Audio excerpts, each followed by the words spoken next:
Hello everyone, just a quick note from me. I'll be doing a deeper analysis of this game after this video is posted. So this is just the VOD of the game and how the grand final unfolded.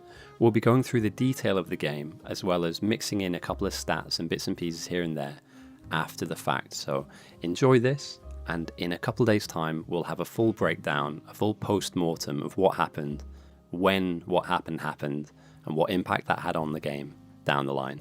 Enjoy. Alright, the countdown's begun, the grand final is at hand. The day has come, the time is now. Arctic on the north, Jimmy on the south. For everybody watching on YouTube, welcome in. This will be the final game, the grand final of the Biter Battles Masters tournament. Welcome in. Thank you for the last time for all of the subscriptions, the follows, the comments, the likes. You guys have been awesome. You're absolutely killing it on YouTube. I don't know how the algorithm works. I can't even spell algorithm, but they like what we're doing, so I guess we'll just do it one more time. Now bear in mind guys, I will be doing a breakdown of this video, so if we miss any of the detail, do not worry, have no fear. I'll be walking through the map as my own little character, and we'll be going through all the granular detail from the very beginning of the game to the very end. We find ourselves on hard difficulty as well, and as it stands, the North took the research pack, and I believe the South took the threat farming pack, which is very interesting. I'm going to, just for this one particular game, just to save space guys, I'm going to turn chat off and I'm going to move my little man, just before I forget, over to, where is he? Where's my little guy? I should have done this before the game started.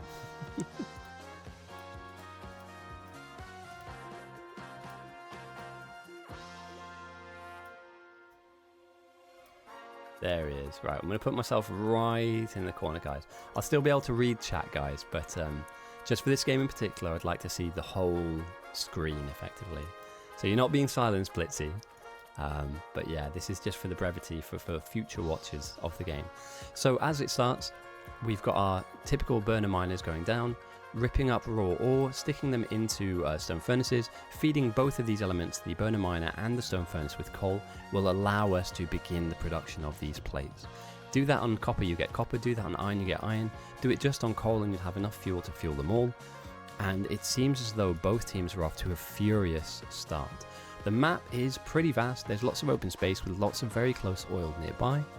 We do have a very nicely poised uranium patch. I don't think we're going to get to a nuke today, although stranger things have happened.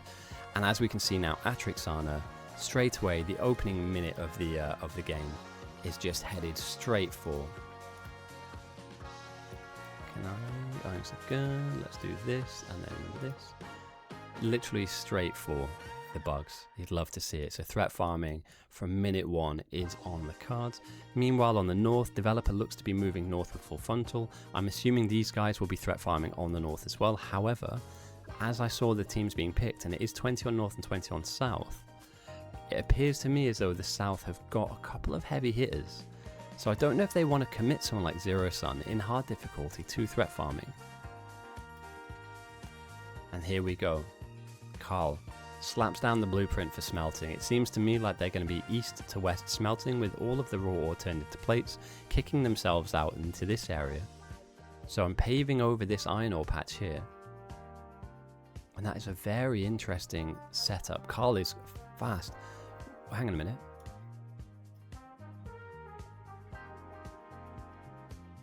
Are we,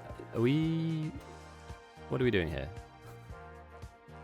Okay, that's very new.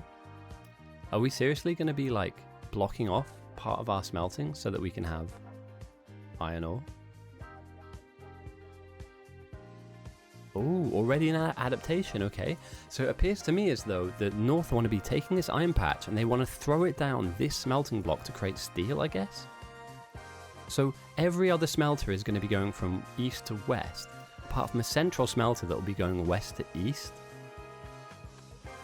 That's different. I do not think the South will do that. Already we can see a massive change. That hasn't happened in the tournament yet, I don't think. So typically the way that this works, guys, and a lot of you will know this, but I'll explain it to those of you who don't. When you have your smelting stacks, you want to build stuff directly after they end, to kind of minimize the amount of space wasted.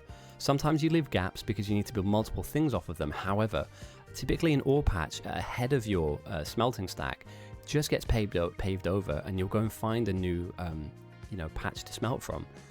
But I guess in the interest of saving time, the North are just they're gonna grab this iron patch, and I'm sure that this coal will function in there too, right? Because everything else you can kind of squeeze it in here, give or take, and kind of like if you bend your belts around this iron patch. I don't know if it's worth it though. That's wild. I did not see a play like that happening this early on. So yeah, and here we go, a Jarm kill on the south. With Arktischerozean as well. Starting off that threat farming. Meanwhile, on the north, they're in positive already. I mean, it's only +7, +8. It's not that bad, but yeah.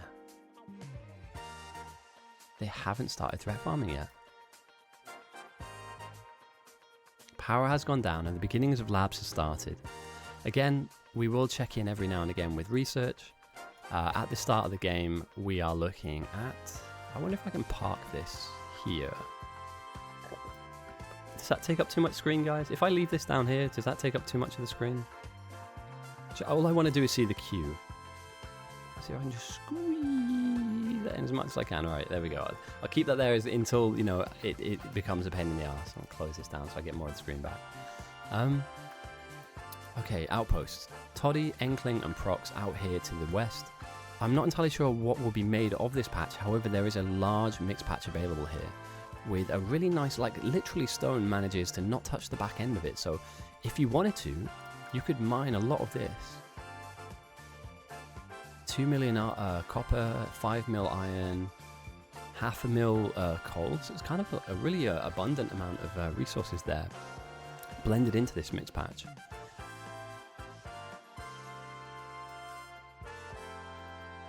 Full frontal begins the threat farm. Alright guys, who do we see a death for first? What do you think? Not to, make light of the serious nature that is a grand final, but who do we think is going to go down first? Jarm kill, Arktischerozean, frontal or developer, right? One of these 4 people are at the coalface, they are in the midst of the bugs. Who do we think is going to make that killer mistake? Remember guys, if somebody does go down, press F to pay respects in chat. But as it is grand final, there'll be a first death of the grand final. I'm going to try and make sure I tag into that. We normally catch them. And here it is. The south are moving. They're smelting from east to west. They're going to be occupying this small area here. I don't think this iron ore patch will be part of their plans, which is, yeah, interesting. As we can see, typically to denote what line goes where, I for iron, C for copper, and this will be a steel smelting, purely on the basis that we have these double stone furnace lines leading into a central line. Yeah, we have steel here that will be made. A lot of steel actually. Stupid crazy amount of steel. 1 second. 1, 2, 3, 4, 5 steel. What? Is this new? Hang on, whoa. Iron, coal, copper. Where's your stone? Oh, no way. We're not... Are we going back a step? Are we doing old meta stuff? We might be old meta stratting, guys. Holy shit. If we're doing this, I can talk. I can give you a lecture about this stuff. This is awesome. We may see an underdeveloped main base that has one functionality and one functionality alone: to survive and to produce mid-range items that pass themselves down the chain to a later stage base. Who makes that? I don't know. Is it Sticklord? Is it Joshua? This reminds me of like 3-4 years ago. This was the meta. You build your base up, you build your basic mall and your signs to like level 1s and 2s. You then create a ton of steel. I think it was like steel, stone, brick, and green red chips, right? All in one spot, and that's it. The base doesn't progress any further than that. Everything else is provided externally from a satellite base, from an outpost effectively. So maybe, and I'm just guessing here because again we don't know the full plans of either side just yet, maybe, just maybe, there's another base outside that's going to be providing either some spam, or that they're going to be going down the route of providing your kind of military signs, your blue signs, and everything beyond those initial 2 phases. So, yeah, we're looking really, really nice though. And I would say that the North are just a fraction of ahead, just a fraction. You know, they've managed to get their smelting down, and some of their items are being thrown into some of the assembly machines, which are creating some more of the items as well. They've also got a really lovely power block that's starting to slap itself down. So yeah, this is a lot of coal. It needs to go into a lot of power. Power will be an issue as the game goes on. We may get to lasers. We may. We also may need to turtle up. I wonder if defenses will be a factor in this game as well. I wonder if like a defensive build even begins to kind of throw itself into the mind of either of these captains, because the meta at the moment, and correct me if I'm wrong here, but the meta that I've observed from watching the games that I have watched, captains don't prioritize building defenses at all, which is frightening if you think about it, because on hard difficulty you absolutely know that the pressure is going to come early. So I would advocate for, you know, just if you can see this lake here, whatever, this water body, whatever you want to call it, you could very easily pull a line of walls across here and just create like a natural shelf that the bugs will kind of bump into and react to, as opposed to leaving kind of the section open and wide. And Heptadecagon asking North, what else do we need for mill spam? I mean, that's kind of it. Other than red mags and walls, you're good. All right, military spam is the spam of the day, you know, green eggs and spam, and I believe that they're going to start really cranking the temperature up in this game now. Both sides with a healthy amount of plays in there, as you can see, people flying about. There's no missed opportunity, no missed inputs, no waiting around, no grabbing a coffee. Everybody's dialed in, locked in, ready to go. And that is denoted by, we're only 11 minutes in now, and we are starting to throw ore down into our smelting. Smelting is ripping through that ore, converting it into plates, and yeah, is there a faster man than Carl? If there is, I'd want to hear about them. Because main base building on bite battles, I don't think there's many people faster. Potentially Jimmy on the south, however, he's got his hands full coordinating the entire build. It's very, very different if you're just building main base on its own compared to you know, just having the global plan, which is how you win the game. Captaining is very different to just being a good player, by the way, guys. Being a good player is one thing, but being a good captain is a separate, completely separate skill set, and something that is massively underrated, I believe. Now, you can be both, obviously. Some of the best captains are the best players at their specific role. Take your case in point me. You know, I was de facto the best everything for a while, and then obviously, naturally, the best captain. I didn't tell anybody about it though. I made sure that I kind of went under the radar and I wasn't over about it. I didn't tell everybody every 5 seconds of the day that I was the best. They just knew, you know. And that was how I was able to be as humble as I possibly was. That tricked me there. I thought that was a body on the ground. The first send happens. 20 jugs at 12 minutes in go across to the north from the south. And the north now are dealing with 11% bugs, so that jump from 3.9 to 11%, only from 20 military science jugs, guys. That's nothing, absolutely nothing.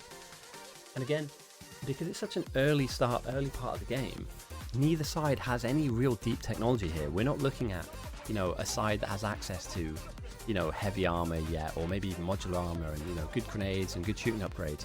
We are still in the caveman, the Neolithic era. Yeah, the north have researched fast inserters, heavy armor and radars, but they don't have shooting techs. They don't have anything. So no matter what happens, as the sends come in from the south to north, and I'm sure that the north to the south will send as well, both teams are going to have to weather the storm here. Nothing is coming to help you in terms of your defensive research techs. It's all going to be you, your skill, your raw input versus the bugs. And again, 11%, well now 14%, as another send happened whilst I've been rambling on. Is 2 people enough? Is that enough of your player base to commit to that? Meanwhile, the north are a little slower to get up to the spam. Caliphate is... Where's this coming from? Over here, perfect. So they're hand feeding this. and it's returning anywhere between 30 to 50 jugs. And again, not a huge amount has been thrown just yet, but we can see the south have made 116 jugs, they've thrown almost 100, and that's put the north to 20.8% strength. And then Darknade throws again, so the battle has begun now. North and south are beginning to get aggressive. Now the south are enjoying a minus 2,600 negative threat farm, but very fast, very quickly those bugs will hit 20-25%. They're going to evolve up, and one team is going to have a problem on their hands. This isn't much of a problem. It is obviously a problem, but it's not a massive one. It's very manageable. If anybody wants to reach this and get here in time, this is a very achievable goal in terms of killing these bugs off. I would advocate, though, anybody close with a pistol needs to come to this, though. You can't keep building. You need to get rid of this. They will start tearing things up that you can't afford to lose. Again, it's not the end of the world if you lose a couple of belts and a couple of stone furnaces, but you're just slightly behind in your timing, right? It's another job you have to do. Beforehand, this was all there. Now it's kind of damaged, and sometimes some of it's slightly broken. It's not the end of the world, but it's not great. And medium bugs on the north have arrived. So at the 15-minute mark, the guys with no good shooting tech, they won't have a lot of grenades, let's be honest. They're going to have like single-digit grenade stacks in their inventory. Like, they're not going to have a ton of fish. If ever you're going to test out whether you pick the right threat farmers or not, it's about now that you're going to find out, because there's kind of that gooey phase now where kiting is super important. You can easily become overrun by these medium-sized bugs, and as you can see, that one bug in particular just wore like 3 grenades straight to the face. No problem, no questions asked. Now catching these waves. Do we have a first death? We have our first death, guys. Full frontal on the north. Remember to press F to pay respects in chat, guys. A good soldier, a good man, just bit the dust. And that's it. Number 1, the first of many. As more waves begin to aggress down onto the north, Heptadecagon goes down as well. The north are under immense amounts of pressure. It's 16 minutes into a grand final, and we have waves raining in on the smelting stacks. We're on hard mode, dude. We're on hard mode, and with only 2 threat farmers, is that a slight mistake? Or are we expecting these kind of secondary positions to pick up a bit of the slack? They're at 29.7%. We're only 16 minutes into a game here. Gabriel goes down, 3 deaths in quick succession. Threat farm outpost does survive, however. They keep whatever little buildings they have. Meanwhile, the south really not phased. Are the north going to be able to survive? They surely are. We saw last week a game where it looked dire at the beginning, but they managed to kind of slightly rebound themselves back into the game. But it takes a lot of effort. You need a lot of mental fortitude to be able to stay in the game, keep getting killed, keep getting bashed up, and then keep coming back. It's not easy. And here it is, just the absolute throwing match that is. It's like a baseball game. They're just pitching flasks all over the place. Enkling stones, Caliphate sends, Darknade sends. It's just pure aggression. Absolutely unadulterated aggression. In terms of research, the north are closing in on engines. The south have yet to finish off automation. Haven't started automation 2, sorry, yet. They're moving in on engines, fluid handling, and oil gathering. We're not getting to blue signs, guys. This is going to be who can lose the slowest, who can survive floating with weights on their feet the longest.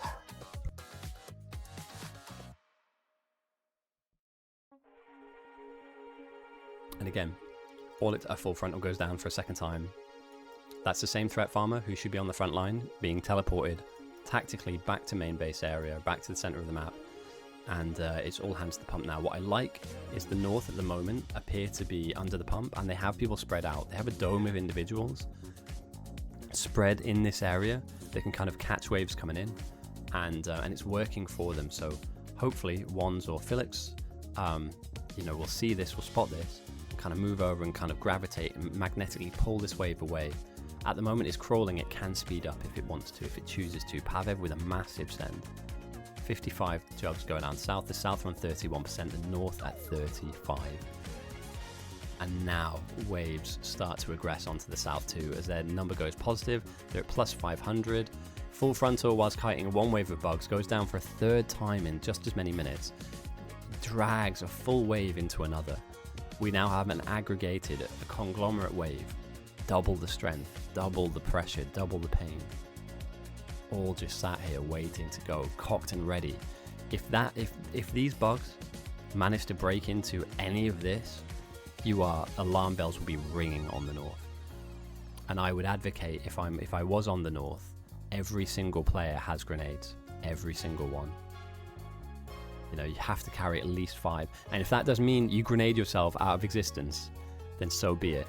But the bugs cannot win, and they are losing a lot of people. Full frontal goes down for the 4th time. Another wave comes in for the north.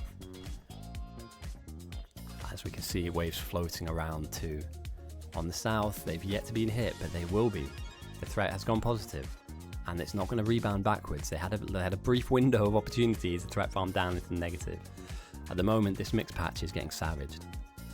The northern bugs are having their way. More waves rain in now from the north. Developers trying to catch them, drag them away from this aggression.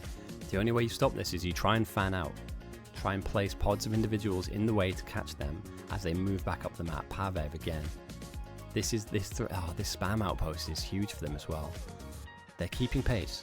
Although oh no, they're not. They're dying. The death on north is horrific. It's like the moment that one person manages to catch a wave, it catches them and then they die. You know, this spam outpost is keeping the south afloat. The north afloat compared to the south's aggression. Muddlebox throws and then goes down valiantly, gallantly. It's at the end of this outpost. As another wave cruises just to the south of it, close to main base. Main base continues to be built. And again, look how this iron patch has impacted their labs. Normally you'd have labs all the way across here. You know, rows and rows and rows of them. And an iron patch that is yet to be plugged in and turned on has dominated your research ground. And again, it just changes the build. I don't hate it, but I'm not entirely sure if this is like a worthwhile play to make. I will tune in on the south as well. I'm just not getting a lot of feedback from them being heavily attacked. They are dealing with 35% bugs, so only 5% away from the norths, but yeah, this is looking like they're in cruise control at the moment on the south. They're managing to build with impunity. They've got the kind of basic red-green labs research going down, and we'll take a look at what they are researching too. On the south, they're going for ore gathering. You love to see it. North, they're going for red belts. Oh, and cars. Okay. Terrifying. I'm sure that there is a point in the mind of the northern captain and of Arctic's mind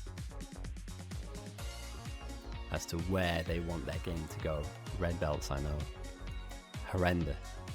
Joshua sends 100 jugs over to the south, says have some of that. 39.8% on the south, 42 on the north. It really is on the knife edge at the moment, this game. And I wonder. Let me just very briefly, please don't fuck up.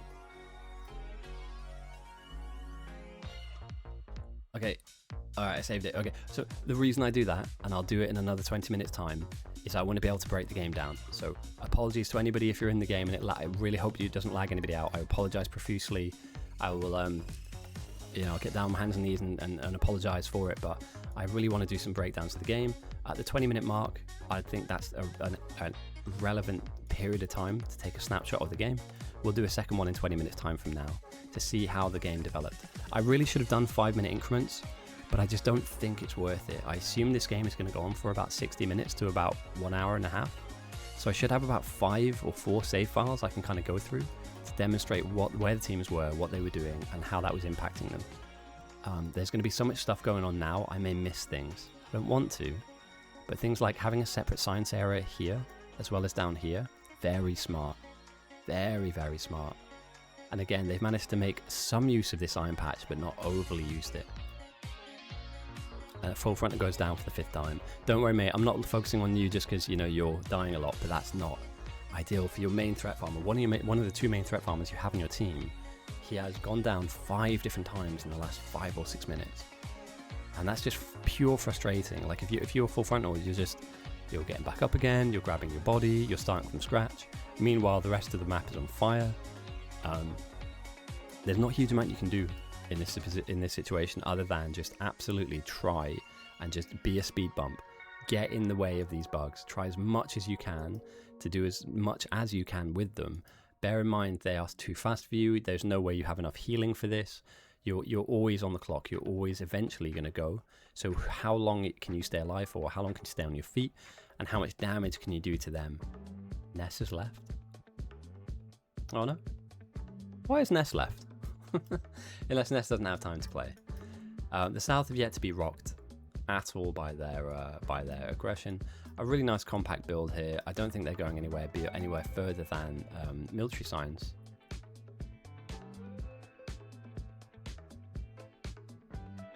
Yeah, some bugs are making it through, but again, we'll see how they deal with packs like this. That's the most important thing.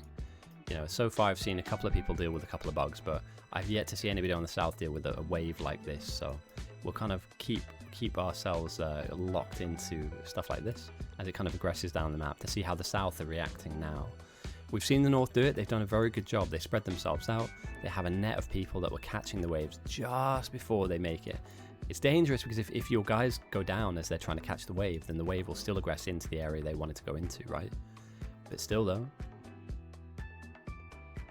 it's working. The strategy is working. Get in there, stop them dead. Like physically stop them dead. And if you can do that, you can get in the way of the bugs, then you have a chance. Remember, it's a grand final. You don't need to play pretty. You just need to win. It's anybody's game today. It's a coin flip. It's not a Jimmy has 500 more games than that Arctic, so Jimmy naturally wins. This is how do you deal with the moment, in the moment, and as the adrenaline is flowing through your body, as your brain is racing, as the gears in your mind collectively are spinning about how do we develop this, how do I increase this throughput, what's my next stage of my build, what do we need to research. Everything is flooding through you, and you need to be able to find a cognizant way of thinking through that correctly under pressure, and then dealing with the most emergent problem to you there and then. The North had managed to do that. I like where they're going with this. The bugs are at 47.9%, so only a few percent away from evolving once more from mediums to bigs. So medium bugs being these little pink shell boys, and big bugs being obviously the big blue shell guys. Yeah, it's frighteningly close to. I think big bugs might be an end game factor here. I may be wrong. Stick Lord, thrown out the nades, does go down.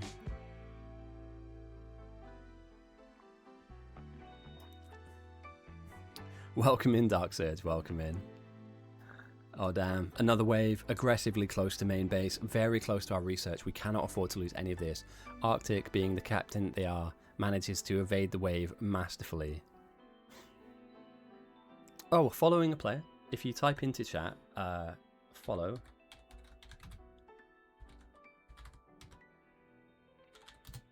Like that, you'll be able to follow them.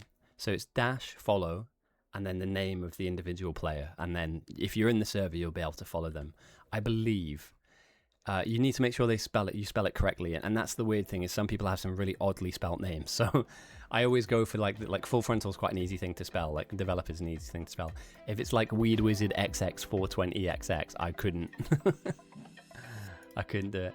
Right, let's change the music up real quick. We are moving into a really interesting part of the game now. So let's go here. Let's stick on some house. Yeah, house is perfect for this.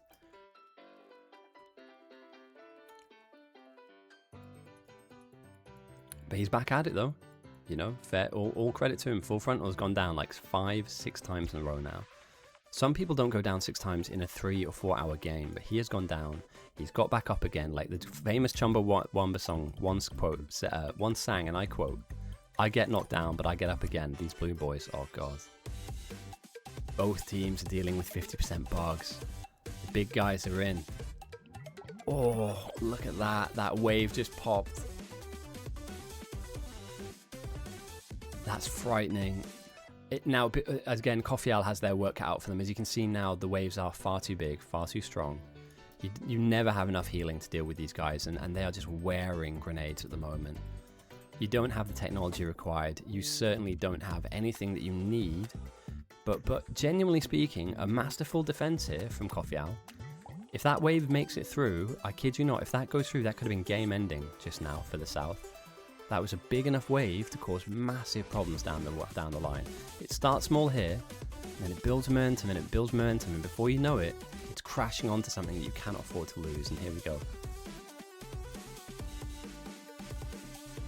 Arctic once again showing exactly why they're in the final, showing exactly why they are a captain that could potentially win it all today. Catching those waves and dealing with them is no mean feat. A single missed raw input, you're dead.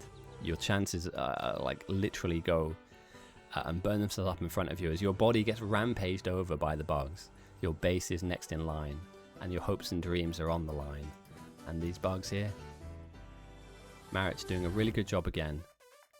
Interesting flame attack. Yes, there we go. That's innovation for you, boys and girls. You love to see it.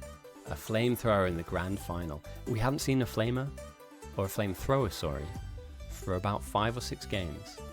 Where we saw 2 in the same weekend, I believe. I cast a double header on a Sunday, I think it was about 3 weeks ago. And yeah, they used a flamethrower to, here we go again, on the north too! Guys, what is this? Somebody has run the numbers, somebody has crunched the numbers. Both the south and the north opting for their hidden tech, their hidden flame tech. Let's go. Now again, that doesn't necessarily mean you've won, but you've certainly you've thought about it. You know, you've rattled onto your brain and you've sat down and gone, we're not going to get flamer towers, right? But can we get a person with a flamethrower with some flamer ammo? And if we can do that, can we survive? And the answer is yes. But at what cost? You know, what do you sacrifice by going down that line? And I guess we'll wait and see, right? There's only one. I've only seen 2 now, flamethrowers. That's the third flamethrower. Okay. Welcome in, Dr. Kong. Welcome in, mate. Grand final day is upon us. We've only been streaming, well, the game has only been on for 31 minutes, and both teams are dealing with big bugs. There's only a 1% difference in it. Between the north and the south, 1% difference in the evolutionary state is the difference maker. It's Jimmy50 on south, it's Arctic on north, and whoever wins this is 2026 champion of the, I think we call it the winter tournament, but it's not a winter tournament, but you know, it's post-winter, so it's the first tournament of the year. We are about to crown, or we will crown at the end of this game, a champion.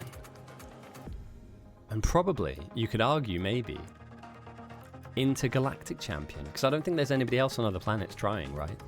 So you could be known as the best Factorio player in the known universe, and unknown as well, because who's to say that even if aliens have Factorio, they play it half as good as this? And if any aliens are out there watching, get in touch. I'd like to know how you play your Factorio. Once again, the big bugs are fast, they are furious, they are driving into full frontal, but his flamethrower is driving them back. That's fantastic. I wonder if they're going down the route of... Okay, they've gone stronger explosions. They're not looking to get the increased flame damage. Who would I say is the current best threat farmer for not including my humble self, of course? Well, my top 3, as it stands right now, my top 3, without me included, obviously, because I would be all 3 combined, the Holy Trinity. Zero Sun is certainly one. I would throw Darknade in there, and I would also throw Coffee Owl. Now, again, the guys in the north are doing an incredibly good job. So Full Frontal is not by any means not a top contender for that. But from what I've seen consistently over the last 3 or 4 weeks of casting the tournament games, Coffee Owl, Darknade, and Zero Sun all appear to be they're consistent with it. They always do a very good job. They're always working under the most pressure, and they always get the job done. So I would argue those 3, outside of the ghosties, the triage of ghosties that are, you know, the 1, 2, the real 1, 2, and 3. You're right, Daints, you're right. The North have clearly, obviously won. Welcome in, mate. So, firstly, I should say this. I know we're in our grand final and we'll keep things hyped up, but welcome in, everybody. It's nice to have you with us for this grand final. I hope you're having a good day. I hope you're having a good weekend. I am. This is great. I'm really, really happy to see so much innovation. And again, we'll go through this with a fine-tooth comb. We will absolutely go through the changes of the bases, the change of the playstyle, all of it will be picked apart, and I will make my next save file in 6 minutes time, and then we will take a look at the way the bases are developed. So yeah, if you haven't managed to make it for the whole of the game, or if you're not able to make it till the end, trust me, I will be going through with a fine-tooth comb all of the granular detail in a YouTube video, and we're going to talk about why. How the hell did either Darknade or Jimmy50 not only play through an entire 30 games of a tournament, but also win? And what did that win look like? And what didn't they do? And why are these cars crashing into each other? What is this, Mad Max? With bugs? This is a dangerous game, guys. What are we doing? It looks amazing. It looks very artistic, but I just want, like... Have any of you seen the map before? It's enormous. You can drive your car at any point, directly next to somebody else, potentially crashing into them and stopping both of you. Guys, that's not... I said pressure does weird things to people, guys. Grand final, when everything's on the line, people will make mistakes, uncharacteristic mistakes. You know, we saw it yesterday with England Rugby playing against Ireland, and I'm not emotionally ready to talk about that game yet, but I'll just mention it briefly. The best players can sometimes make multiple consistent errors. In fact, sometimes the only consistent thing about them was their inconsistency. You know? But both the North and the South doing a fantastic job here, catching the aggression, catching the threat as it floods down the map. The South are dealing with slightly stronger bugs now at 62%. The North at 58%. So the bugs are strong enough, definitely strong enough to kill the game off if they were so to choose it. However, the base stands tall, stands firm. I think just, yeah, for gentlemen's sake, I think the North will allow the South an opportunity to catch back up again, Dainty.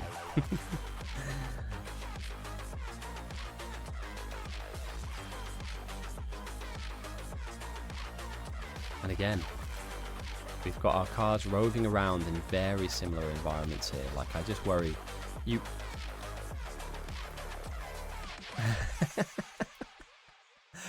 Oh... Okay, you'll find 2 videos occur on my channel next week. I'm going to get into the rugby analysis. You know, I'm going to get into some deep technical rugby analysis. It's going to be me drunkenly crying into a camera for like 25 minutes, asking them why they let me down so much. I have so much faith, so much hope, so much pride, and they just let me down. The thing is, I know fundamentally where we're weak, and I promise you it's the front row. It's not everything, but it starts there, and I think we need more options at hooker, potentially. I don't know, do you know, it's a grand final, we won't go there. There will be maybe some rugby chat after the game. How about that, guys? For anybody that wants to stick around for the rugby chat, we'll do it after the game, because I have many opinions. Some of them will be loud, some of them will be passionate, and some of them will be dire. They will all be mine. And yeah, oh god. Isn't it great that Italy are playing well this year? You know, at least that's one positive for me. Oh, we beat the Welsh. We beat the worst Welsh team that's ever existed. Oh. That's all good, mate. Happy to. It's a best of one. It's a best of one as far as I'm aware. I'd love to have a best of 3 or even a best of 5 format, but I feel like you'd have to play that over a course of weekends, and then you're kind of at the mercy of which players are available to be picked. So, that's a very good question, actually, mate. Dr. Kong, yes, that's a really, really good question. Why do players build with, well, not all, but some do, regular inserters instead of burner inserters? And as we all know, if you use normal inserters, when you need power, they won't have power to put your coal into your power block to make more power. So the moment your power dips, and I know I'm saying power a lot, and I'm trying not to kind of stumble over my words, but never use yellow inserters to make power. You always use these burner inserters because they'll insert themselves with fuel, and then they'll fuel your stuff with fuel, which will in turn fuel your base, and fuel your research, and fuel your cars, and fuel your flamers. And now I'm saying fuel too much. I'm just going to stop talking for a second, and I'm going to have some coffee. It's strong coffee, and I need it. But these waves are big and aggressive. And unlike the England rugby team... Oh, I'm going to cry. Anyway, here we go. Coffee Owl throwing some flame down onto the bug wave, kiting them around with the car. And...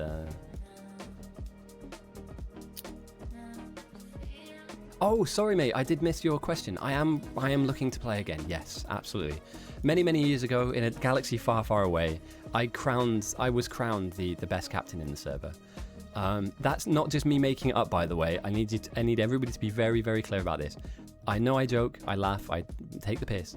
There was a point where I played this game mode pretty much non-stop. That's a huge death. Coffee Owl goes down and there is a large enough wave to be a problem near the south.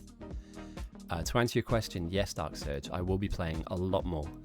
Factorio, definitely. I've also got some runs that I'll talk about after the game.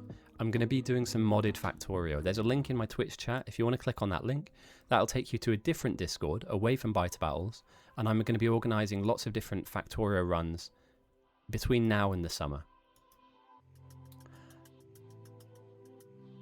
Yeah, if it was a 1v1 tournament, I think a best of 3 would be good. Oh no, the wave.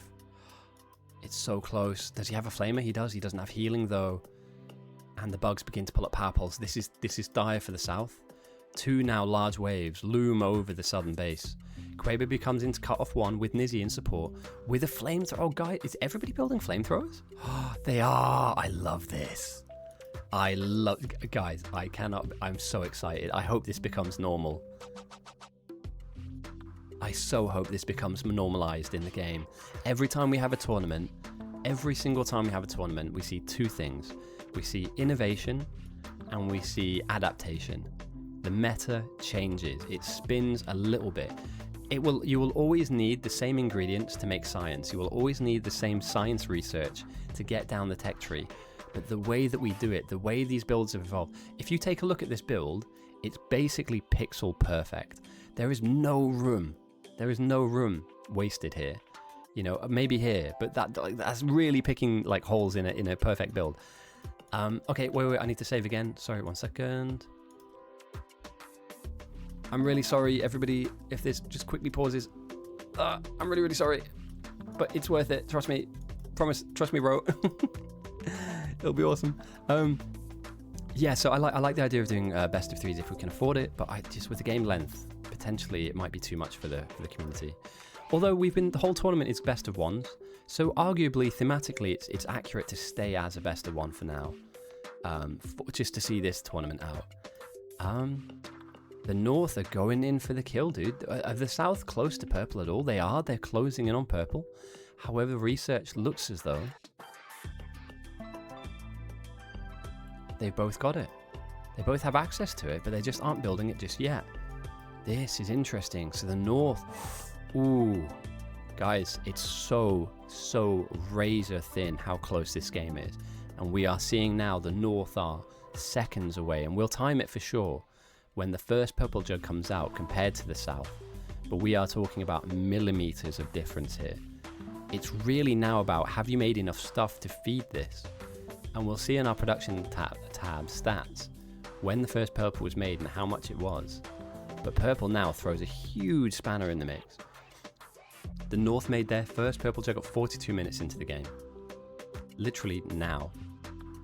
They've made 48 jugs.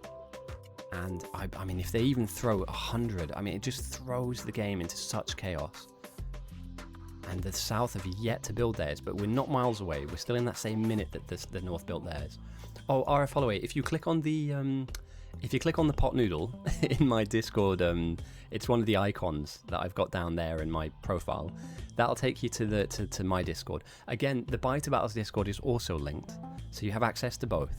But I'm going to be doing some modded runs. We're going to do every modded run I could possibly find, basically. I'm also aware that apparently the Industrial Revolution people do not like you streaming Industrial Revolution. Like, they threaten legal stuff at you if you stream their mod. Even under fair use, which I find wild. So we will play Industrial Revolution. It might not be streamed, however. I can't promise any of that, but we'll play it though. It will be fun and we will play it. So yeah, everything from K2 to Bobs and Angels, all that jazz. We're going to get to it. And if any of you out there on YouTube right now are watching this game going, why the fuck is he talking about all this? I want to hear about the final. We'll talk about that too. But if you want to join, feel free to message me on Discord, find the link in my Twitch. We're setting up multiple different Factorio runs. You don't have to make all of them. You don't have to be a pro player to... Ooh, frightening. A bug goes down stupidly close to the silo. It's scary stuff. If that's something you're interested in, hit me up. You're more than welcome to join. There's only one rule. Just have fun, man. That's literally it. I have a Discord. It should be in my panels, I think you call them. I'll put a link to it at the very end of the stream for any of you guys that can't navigate down there. We haven't organised anything yet. Once this tournament is over, we will begin to organise those runs. I think we have up to about 100 people that are interested. So we're going to do Space Age, Crastorio, C Block, Pyanodons, everything. Everything we can possibly do, we will do. And we'll stagger them so that everyone has time to play them. It's not like we're going to do 1 month of one thing, 1 month of another. I'm scared for the South now. The bugs just keep coming. The aggression continues on. They've caught their waves and they've done well in doing things like this, intercepting the waves that the South have being thrown at them. Meanwhile on the North, they've got some Stone Furnace spam down. I do like this. Vote skip. I think Pyanodons will be one of the last, if not the last one, I do believe. Meanwhile, Carl sends. Sorry, Jimmy sends. No, Carl and Jimmy, they both send at the same time. Purple from the north goes to the south. Purple from the south goes to the north. At the same time? No. God, oh my god, this is insane. They made every science at exactly the same time, minus green. There is a minute, 60 seconds difference. And purple, the same time. The only difference is the north have managed to make an extra 45 jugs. It could not be any closer. You have two wildly different teams, two wildly different playstyles, two different builds. You know, they have not built a mirrored image of each other's base, and it's just insane. The South, by fractions of a minute, have been outpaced. This is like a 100 meters final where the winner wins by a stud on a boot. You know, a lace crosses the line before the other opponent. And if the North can continue to create this purple aggression, the South is surely done for. Surely they're done for. There's no surviving behemoths on a hard difficulty, right? All you can do is kite them. You won't have access to poison jugs. You won't have access to slowdown capsules. You don't have the tools necessary to do anything other than survive. And that is the best thing you can hope for, is to just purely survive off instinct and adrenaline alone. And these waves now, as we can see some bosses are mixed in with them too, are almost all blue. Soon they'll be blue and green denoting the largest version, evolutionary state that we have of bugs. Coffee Owl starling it out, keeping the car running, pops out, flamethrowers some people down, gets back in again. Oh my god. The North have got their work cut out for them as well, let's be clear. Although the North, I believe, have a slight advantage in terms of their science and their research, they still have to catch these waves. Remember that if any of these bugs make it to any part of your base, you are done for. They will shred any semblance of structure and build that you have. I had an old Pyanodon's Death World save file. Pyanodon's Death World, dude. Holy. Those two words I don't want to hear in the same sentence. Yeah, god. It's going to be fun, but I'm very aware that it takes a lot out of people. So what I kind of want to do is bounce between fun mods that are quick and then long mods which are slogs. I don't want to do like... we're certainly not trying to like speedrun this. We're here to have fun, to make some fun builds, bring in some fun mods, but yeah, I'm acutely aware that it is a grind. So we'll make sure that as best we can, that we all enjoy ourselves as we do the unthinkable, which is complete all of the Factorio mods. And just like that, as I say that, on minute 47, both teams have made within 321 on the north, 312 on the south. There's a difference of 9 purple jugs. We've been playing for 48 minutes. There are 23 people on the northern team, 23 on the south. Both teams have played incredibly differently, and there are 9 jugs difference. It could not be any closer. And I'm sorry if I sound a little bit hyperbolic here, but I expected this from a final. I expected this from... We played 30 games to find the 2 best captains. In turn, we found out the best group of people to play with. You know, you figured out who is worth picking in the top order, who the middle order picks are, who the bottom order picks are. And to be within 9 jugs, 9 items built difference. There are almost 50 people playing against each other. It's wild. That is nuts. Bear in mind as well, the North have lost so many people to threat farming, like so many deaths. Full frontal went down at least 6 or 7 times. And the rest of the team picked up the slack, carried on, intercepting the waves as main base kept building, as the pressure kept building. The North now sat at 80% strength, the South at 86.7. That literally could be the 9 jugs difference. That's 6%. That genuinely could be that there's 9 to 10 jug difference that the South had in discrepancy compared to the North who had built it. And that's a timing thing. And guys, beyond that as well, like, this is just stupid quick. To get to purple within the first 40 minutes of a game, I know you have a full team behind you, but Jesus Christ. The fun group mod is the pirate ship mod. Oh mate, I'd play pirates. I had the inkling to download Rust recently because they've introduced pirate ship building and deep sea stuff, and then I realized Rust is full of cheaters, and I can't be having that, mate. Every now and again a video pops up on my YouTube feed of like people like cheating blatantly in Rust, and I can't give time to a game where I know people just buy an account for like $10 online, and then oh god, zero sum. You've got your work cut out for you. That is terrifying. Drives around the corner, car goes down, 0 goes down. Guys, I need to stop zooming in on players. I found this last week. Every time I zoomed in on a player, they died. Wait, where's Blitzy? Oh, that is frightening. Okay. Bugs now aggressing close to the millspan. Muddlebox looks to be making towards. Darknade is actually making its, yeah. Dun dun dun. We'll follow Darknade to see if the prophecy has been foretold. Again, great micro here from Darknade. Fantastic micro. Hopping out the car, flaming, hopping back out again. I'm glad I'm capturing this because it's hard to explain how difficult mechanically this stuff is. It looks easy. Trust me, try it. When your life's on the line, and if you die in that position, you're not making it back to reclaim your body. Yeah, you literally have one chance at getting it right. You need to be frame perfect. Full frontal, comes back in with the flamethrower. Heptadecagon kiting around with the car. The North and the South, its alarm bells are ringing. We're 2% difference. We're only 3 or 4% away from seeing behemoths. Behemoths surely tick that box to say that is enough. Enough is enough. The bugs have woken up, grown up enough, evolved to the point where they've just had enough, and it's time to wreak havoc on our players. On either side, both teams are in for a rude and painful surprise when behemoths arrive, because there's no stopping them. There is no stopping them. I'm so happy flamethrowers have made an appearance in this final. It was about 4 or 5 years ago. I got into I wouldn't say an argument, a heated argument, no pun intended. There was one person in the community that told me that flamethrowers were basically pointless and worthless, and you should never build them. Flame towers were worth it, but like handheld flamers weren't. And I just remember saying to him, it's like, why wouldn't you use every tool available to you? If you can build it and you have the room and the space to build it, then you should, right? Because it's just another gun. When your gun runs out of bullets, when you run out of grenades, you can use that. They were adamant, by the way, and I won't name them. Not openly anyway. I'll put a Discord post where I've screenshotted all them. But effectively, yeah, they said flamethrowers, not worth it, and here we are, grand final, 30 games into a tournament, and the way that both teams, and I'm sure they haven't been talking to each other, I promise you that. It's not as if they got into a Discord call and went, hey guys, let me just talk to the other team and tell them what to do. Let me just tell you what the broken strategy is here to defend. You know, they've both come to the same conclusion. They've run the numbers, they've done the tests, they know what the answer is.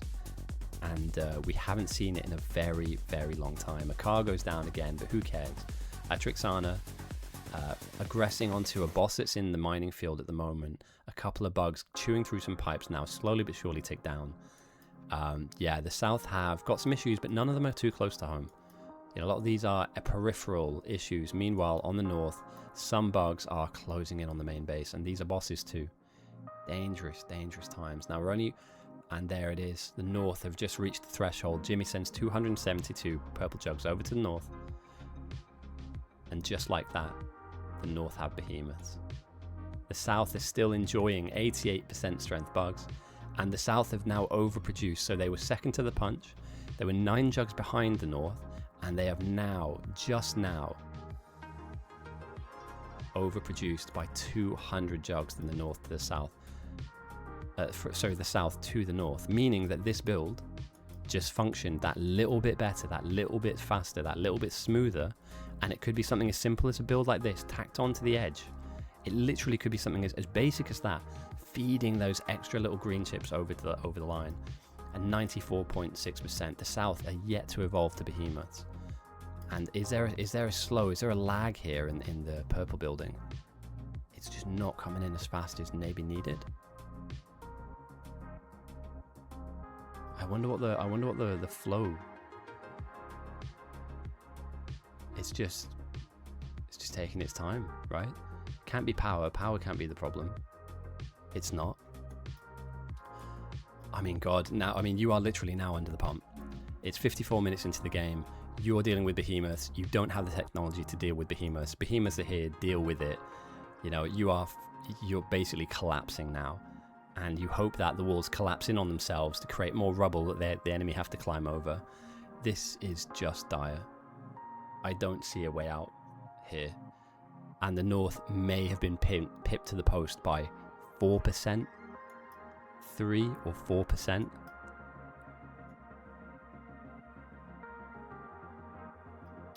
Jimmy sent another 31 as if to add insult to injury. 96.3% on the north, 88.6% on the south. The south are yet to experience that kind of uptick. I wonder which side though. If both teams started from 0 now and both teams spawned behemoths, like, you know, and then it was like, you know, the gun goes off, the race begins. I wonder which team survives, because the north appears to be threat farming quite well. Joshua managing a wave of biters, very close to production here. You know, if this comes through, if this makes it through, you're going to lose all of this. And there's a lot of bodies stood still on the north. That's worrying. That's not a good sign, guys. 1, 2, 3, 4. There were 5 bodies stood still just now. And I know maybe we did the math. Oh! Counter punch. There's 0.8% in it. The south go ahead in threat. They go ahead in strength. Jimmy shouts, "Everyone defend." And it's on like Donkey Kong. Behemoths arrived on both sides of the map. 99% strength on the south, 98.4% strength on the north. Surely at this point, a team will collapse. At this stage, really, it's about who can survive the longest without making the most amount of mistakes, right? So every misinput, every misdirected play, every waste of a second getting into position is just another percentage off your survivor rating. You start 100, you're at behemoths now, you probably have about a 5% chance of surviving the next 20 minutes. So, like, everything you do, every step you take, every move you make, I'll be watching you. But also, we'll be watching together, because that misinput, and again, look at these guys just dancing around our production, that we do not want to have these bugs anywhere near. We're about to crumble on the north. Meanwhile, on the south, have the bugs got anywhere close? There's just a net of individuals just moving around. And sorry. Again, I spoke earlier on about people stood still, right? What's scary about having 5 people stood still in main base is that those 5 people could easily spread themselves out as an umbrella around the top part of our base in north, and they could be part of catching waves. They could be part of sticking down these furnaces which are rebuffing the bugs back. It's just unfortunate that yeah, it's unfortunate that you know, we had a lapse. A lapse there. Maybe they were talking though, you never know. Some people can't function until car goes down as well. A lot of deaths just now. Hang on a minute. Caliphate, Darknade, that's both north and south. A lot of deaths. That's like 1, 2. Damn. Okay, we are witnessing collapse. Guys, do not go anywhere. This game is very, very close to ending. And I don't say that as if I want it to happen. I wish this game would go on forever. However, here we have another wave, an impossible solution to solve with the tools available to the north.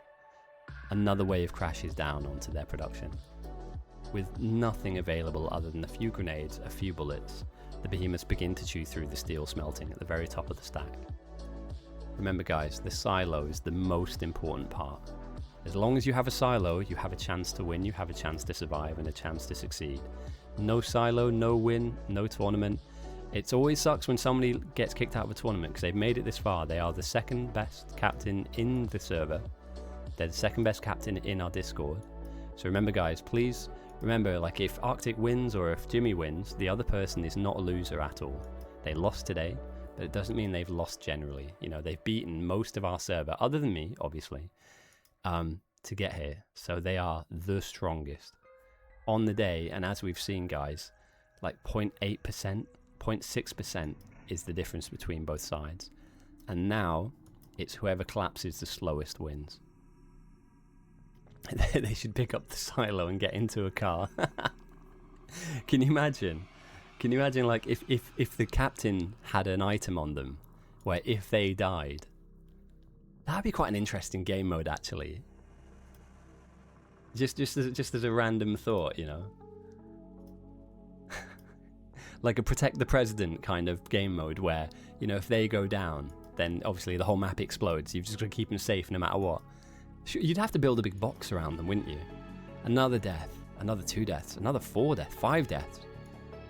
Nobody is surviving on the map, and the south are starting to breach too. The bugs are getting through, but there's just not many of them. If the north can hold this out, and they can hold this out, they have enough stuff in the way, right? You're not getting this steal back. You're not. So if you can survive, if you can keep sending the purple, if you can just stall a little bit. Remember, the north got ahead by 9 jugs. We're talking about 30 to 45 seconds worth of a gap ahead. If they can survive and just hold off for 45 seconds, like a boxer who's been knocked to their feet, struggling to see out the end of the round, the south might capitulate, the south might get infested, and the south might go down. This is not easy street for the south looking at the north. I know there are bugs here.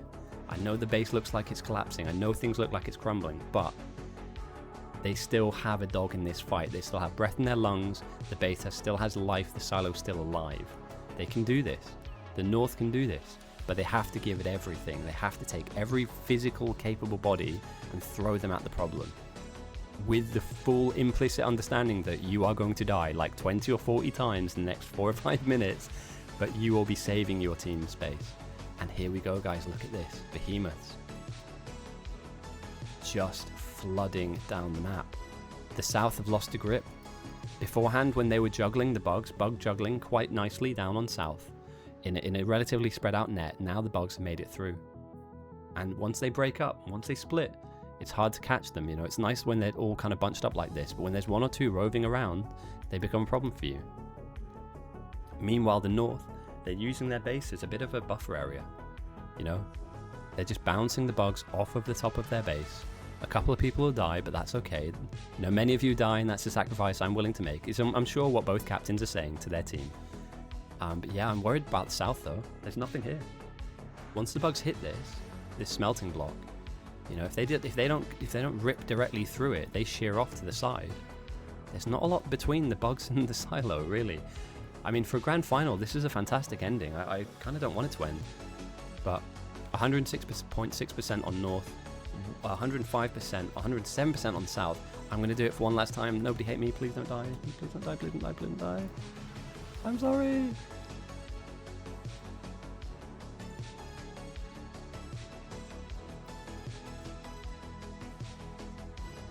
Behemoths everywhere. Absolutely everywhere. Now they're still being juggled, yes, but there are enough of them making it through that all it takes is, again, for one individual just to drop the ball, you know, just to be half a second off the pace, just to miss their slowdown capsule just by a tiny amount. And yeah, mate, I would have, if I was on north, you could argue it could have been somebody's goal to literally build cars and put them here, you know, because you have a coal line, right? If you had like 5 or 10 cars here, then you have a pool to pick from that you can just get yourself back into the fight. You know, again, another death, but the north still stand. The base is still here. This is still kind of working. Purple still keeps getting put into a chest. This is by no means at all a done deal for either side. But to the south, though, I'm really nervous about this. They're catching the waves, yes. And it's dead even. It's dead even, 107.9%. It's an hour and 3 minutes in. There are 21 people on the north, 22 people on the south. two very different playstyles, and the threat is or was just now until that send came through from Jimmy, was exactly the same. And both teams, both bases are just absolutely porous. The bugs are finding their way through, finding their way in, having their way with the base, crumbling it down, crushing buildings under their feet, and just saying, yeah, you know what, fuck all this. I liked it when it was not this. You know, devastating our builds, halting our automation and our dreams. The bugs, I mean, they always win. They always win. And Lucky on South with many panic pings, he's not wrong. These guys are far too big, far too quick, and these aren't the ones you have to worry about. The ones you have to really worry about are these lot. If any of these break through, it's game. Why are we sushi smelting as well? What's this all about? Is this a good idea? I don't know if this is a good idea or not. I'm gonna not have an opinion on this, but I don't think this was worth whoever did it's time. Unless they were asked to do it, in which case I'm sure it was a good idea, but I wouldn't do that. And meanwhile, on the north, one of the flamer ammo buildings goes down. Waves start to congregate around the edges of the base. If all of these trigger now, and they go in to the north don't have much of a chance. If all the waves just randomly just decide to beeline in, it wouldn't take much to finish them off. And yet here we are. The south are still... I'm worried though, like, have we seen any side swipes? Have we seen any bugs kind of make it to the edges of the base? Either north and south. We've got behemoth bosses making it through constantly. Waves just sitting directly in the middle of your smelting set. That is terrifying. And again, if they trigger all at once, and again, bosses behind them too. Is this it for the north? It's so close. It's so unbelievably close. So many bodies go down as well. The field is littered with the bodies of their teammates right now. And just behemoth bosses just rampaging through. The silo is here. There's nothing to protect it. Other than the players in your team, there is literally nothing here. Bosses just sat inches away from the silo on the south. Bugs just slightly further away. They've just been batted back. And this has to be it. For either team, this has to be it. Jimmy sends another 54 purple over to the south, from the south to the north. Shooting upgrades are being created. Bugs sit inside poison clouds. And as we take a look here now, 2,200 purple were made, 1,800 for the north. So the south just outproduced. Their builds just made more. Just literally made more. We'll go through it. Obviously, there'll be a post-game analysis done of this game, which is why you see me saving snapshots. It's not to lag the game. I hope nobody got lagged out because of it. It's purely just to see if we can kind of denote the differences in playstyles and find out why deviations mattered. The north stands strong though. There is a pretty aggressive wave here out to the east, scarily close to power. But as long as they don't touch the base, then as long as they don't touch the silo, you're still alive. You're still in the fight. Meanwhile, the south is starting to collapse backwards now. No longer do they enjoy being at the front line. They are slowly being pushed back in. Pushed back into the base. Oh no. No, my internet connection's fucked. It's me. Oh my god. Wait, how do I do this? How do I do this? Alright, I've stuck recording on. So, if the video, the stream video is not good enough, I'll carry the recording on from here and it will be 1080p. So I'm hoping that things bounce back. It's a ghosty problem. It's a ghosty problem. I had internet issues earlier in the week. I'm hoping that was just a brief stutter. I'm just as a backup, just to save myself, I'm gonna record in the background as well on my screen, and that way I've got the video. So even if, and apologies guys if the quality does drop again, I've tried my hardest this week. I even tried to change my internet provider because it was lagging. But do you know who I am? I'm the best Biter Battles player though. No, so yeah, unfortunately, it seemed as though there was a brief lag there. I hope that doesn't show up too badly in the post-game stuff. I will be making a video about this after the fact. So don't worry guys, if we missed any detail, and as you can see here, there's so much stuff being smashed up on North. There's no way, there is no way they survive for too much longer here. It just seems like there's just a brief window here where the South somehow managed to just get one over, and it's just impossible. These behemoths are enormous. You know, you can slow them down for sure, but once they tap you, once they touch you, you're dead. You know, Jimmy50, captain of the South, is he about to win the entire tournament? There's nothing threatening his base as it stands. There's no bugs that are, you know, making their way directly towards the silo. There's nothing like this happening on the South right now. But the North stands strong, and they have a lot of stuff in the way. Like, if the bugs, for whatever reason, decide to aggress onto this mining, you might have a brief window, a 20, 30, 40 second window where you're just safe for now. And again, yeah, these bugs are just ever so close, threateningly close to the base. All it takes again is for people to start going down now and the collapse begins. But the North though, they're just on fire. They're just completely collapsing right now, and the only thing they have to save them is the physical embodiment of their base, which might eventually enshroud them and become their own tomb.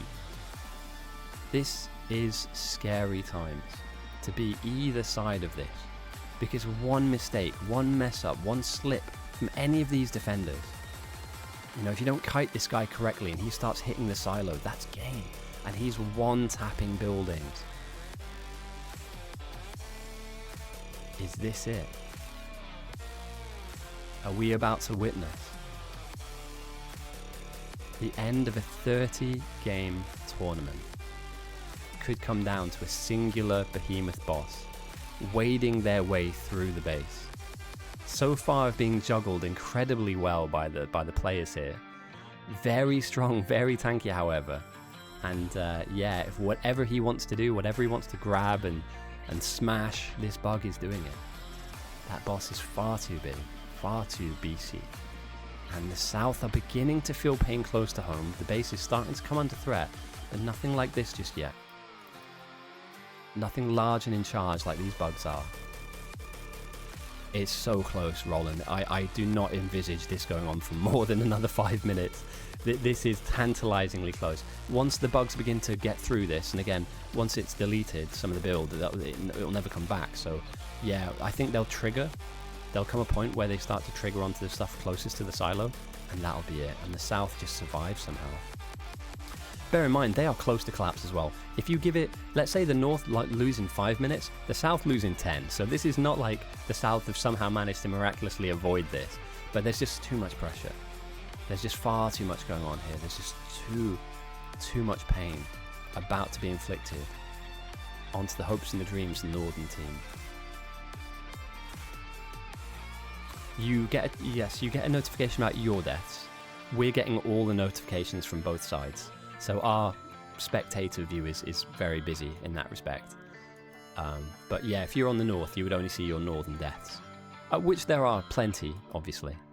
But yeah, these behemoths, they just are prepping the environment. They're just tearing everything down around the silo to make it easier for the next group.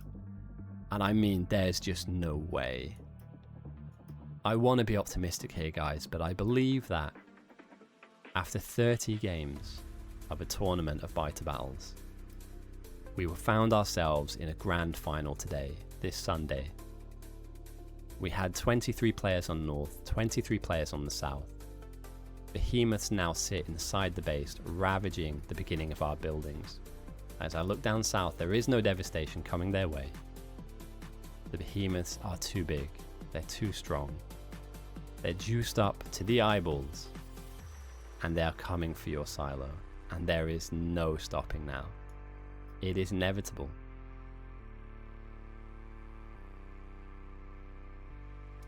I mean, there's like a 1% chance the North win this. and that is if a bug randomly runs to the south silo. You know, like if one particular bug goes, oh, that's it, fuck you, and just sprints the silo. Meanwhile, are we healing this? Is anybody healing the silo at all? No, it's just not. Is somebody healing this? No, it's just not getting directly hit. But with bugs surrounding it now, surely very, very soon, here we go, the silo begins to fall.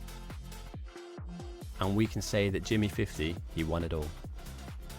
At the 1 hour and 13 minute mark of the 30th game of the Biter Battles tournament, Jimmy50 is crowned our grand champion. The North lose, the South win. And it was a very, very slim margin that got them there. That was very good. Let me just very quickly save this game as number 4. And that's perfect because I have now 4 snapshots, 4 different game states where we can go through and talk about the different ways that the game was played. God damn. Let me just type in GG's. Well played, everyone.